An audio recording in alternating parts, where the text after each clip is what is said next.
même pas. Non, ouais. Hey, ça va être ma nouvelle sonnerie de téléphone. Oui, je sais, tout le monde veut ça. On serait C'est sûr. tellement riches, on faisait de la merch, C'est comme on sûr. dit, mais on n'en fait pas. Je veux me faire appeler comme ça tous les jours. Je sais. Oui! Allô? Carl Wow. Bessette, merci d'avoir accepté cette invitation. Je sais que tu es en permission spéciale pour nous voir ce soir en plus. C'est un honneur. Je vais te présenter sommairement, très, très sommairement, parce que ta vie est multiple et tu es un être multiple. Tu es un poète, un écrivain, un essayiste, un ex-éditeur. Et additionné à tout ça, et ça, c'est très étonnant, tu es aussi un militaire. Tu fais partie de l'armée canadienne. C'est vrai, c'est pas... Et j'ai envie de lancer notre conversation en te posant une question. Comment un poète comme toi devient un militaire et comment ces deux identités-là cohabitent ensemble? Et qu'est-ce que cette cohabitation-là possible dit de toi? Eh bien, ça vient de deux endroits, en fait. Le premier, c'était une curiosité énorme.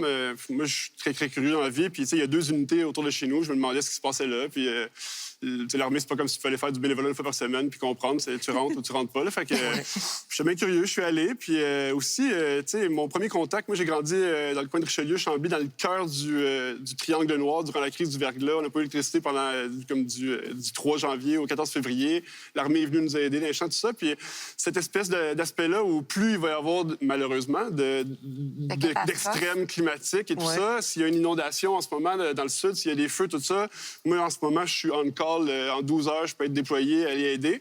Fait que c'est sûr qu'en faisant 6 pieds 4, étant en shape, ça me fait plaisir de savoir que je peux servir, dans le fond. Vraiment, dans le vrai sens de servir. C'est l'aspect du service qui Absolument. t'allume. Ouais. Bon, c'est sûr que tu sais, le poète Jean-Philippe Tremblay, quand je lui ai expliqué ça, il m'a dit « Ah, écoute, Carl, tout le monde gère son éco-anxiété comme ils peuvent. Toi, t'es rentré dans l'armée. » C'est une façon de voir les choses. Mais est-ce que c'est un si grand paradoxe que ça, d'être dans l'armée non, et c'est ça. d'être aussi poète? C'est ça, c'est qu'on parle de quel genre de personne est là. Je veux dire, moi, c'est l'endroit le plus diversifié où j'ai été. J'ai fait tellement de jobs dans ma vie. Puis la seule façon que j'arrive à l'expliquer à des gens, je dis, check, rentre dans une épicerie, prends tous les gens qui sont dans toutes les rangées, fais un tas avec. Puis ça, là, cette diversité-là, ça ressemble à ça dans l'armée. Fait que c'est pas... Il y a de tout, tu sais. Carl est un être singulier et fascinant. Et d'ailleurs, je vais vous parler de quelque chose. En 2024, tu as écrit un des livres qui m'a procuré le plus de joie dans les livres que j'ai lus dans ma vie, qui s'appelle « Tous les détails », qui parle un peu de toi et de tes obsessions, de ton besoin d'ordre, de ta façon d'organiser le monde qui est absolument singulière et qui parle d'une certaine neurodivergence, en fait, et qui fait en sorte que ce livre-là est truffé de dizaines et de dizaines de préceptes, de commandements ou d'aphorismes. Je vais te donner un exemple. Mettons, tu dis que il n'y a qu'une seule façon de déposer un couvercle de casserole sur une table ou sur un comptoir, c'est à l'envers. Le faire différemment tient du satanisme pour toi. Merci. C'est là qu'on voit tout ton humour. Mais si je reviens à une question réelle, est-ce que... J'ai lu ça dans un restaurant où il y avait une lecture. Oui. Puis le propriétaire du restaurant, j'avais même pas terminé. Il a fait ça. Il s'est levé, il a applaudi. Il était tellement content. Mais y a-t-il une autre façon de déposer oui, un voyons. verre de Il y en chaudron? a 1000, mais c'est vrai, la plus utile, c'est comme Parce que ça. Quand le ça casserole. ça Ben dégoûte oui. pas partout. Exactement. Ben voyons, Voilà. pourquoi ils ont fait le bouchon plat, tu Je ne penses? sais pas, mais pour ça. Ça, c'est un exemple parmi des centaines Absolument. dans ta vie, là. Et j'imagine que l'armée, même, répond à une espèce de besoin d'ordre chez toi aussi. C'est sûr que je suis un poisson dans l'eau. Oui, c'est ça. Ouais. Mais tu sais... Est-ce que c'est une charge pour toi de vivre avec ce besoin constant d'organiser le monde de cette façon si singulière? Non, absolument pas. En fait, Non. parce que c'est ça, il y a quand même une différence entre avoir un trouble obsessionnel compulsif où tu es complètement handicapé par ça, parce que si tu n'arrives pas à répondre à quelque chose, tu en as pour tu perds 2 heures par jour à gérer ça. Oui. Mais quand tu as plus des traits obsessifs compulsifs, c'est plus une manière d'être, un mode de vie, une façon de vivre. Puis de mon point de vue, le point de vue du livre, c'est une joie énorme. Parce que c'est pas tant que... C'est absolument jouissif. Si, mettons, là, comme moi, en ce moment, c'est très important que le mot soit écrit vers le devant, parce que là, c'est comme ça qu'on les a placés, c'est très beau, ça. Oui. On va retourner notre c'est ça. verre. Oui. Mais non, mais soit ça, ou soit complètement vers nous. Mais c'est pas entre les deux, OK? Ouais. Choisis ta vie, là, genre. Puis, tu sais, ben, si, mettons, il y avait quelque chose qui se passait, puis pouvais pas le placer comme ça. Oui. C'est correct, là. Je peux continuer ma vie. Là, Oui. Ça me dérange pas. Tandis qu'une vraie personne compulsive. C'est ça.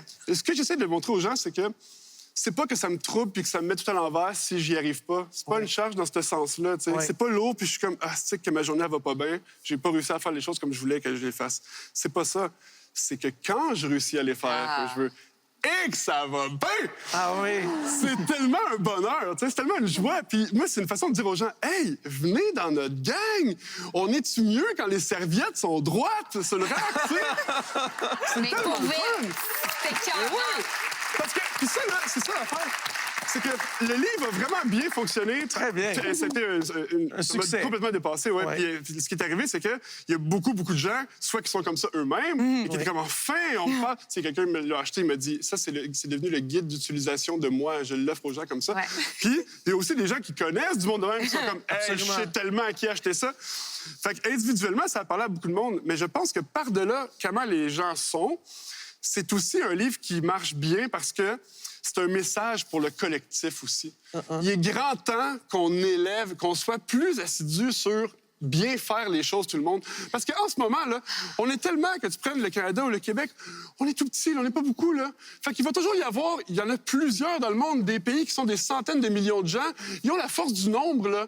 Les autres, ils ont une puissance économique dont on peut même pas commencer à penser à espérer avoir, tu sais. Mais qu'est-ce qu'on pourrait avoir à la place? La force de la qualité. Bien faire les choses, tu comprends? Puis ça devient une espèce de... Fait que c'est pas juste une personne individuellement, c'est tout le monde ensemble aussi. Il est temps qu'on fasse... Moi, j'ai eu près de 50 jobs dans ma vie, là, puis j'en ai plein là-dedans que j'ai détesté. J'haïssais ma job, mais je la faisais bien en maudit, par contre. Parce que, je prends un exemple, OK? Tu sais, ce livre-là, ça m'a beaucoup aidé de le faire. Ma mère est psychologue, elle m'a beaucoup aiguillé là-dessus, mais mon père aussi était joueur de hockey, puis après ça, quand il a fini sa carrière, il est devenu enseignant au secondaire, puis l'été, il construisait des maisons. Fait que il est très fort en construction, tu sais. Puis c'est important, la finition, pour lui. Puis il m'a inculqué des choses du genre, mettons, tu fais une armoire, la planche en arrière de l'armoire, là, personne ne va jamais la voir. Jamais. Mais tu la fais bien quand même, OK? Oui. Tu la fais bien, toi, tu vas l'avoir vu, probablement. Moi, je dormirais pas, là, de savoir qu'il y a une planche quelque part qui est mal faite.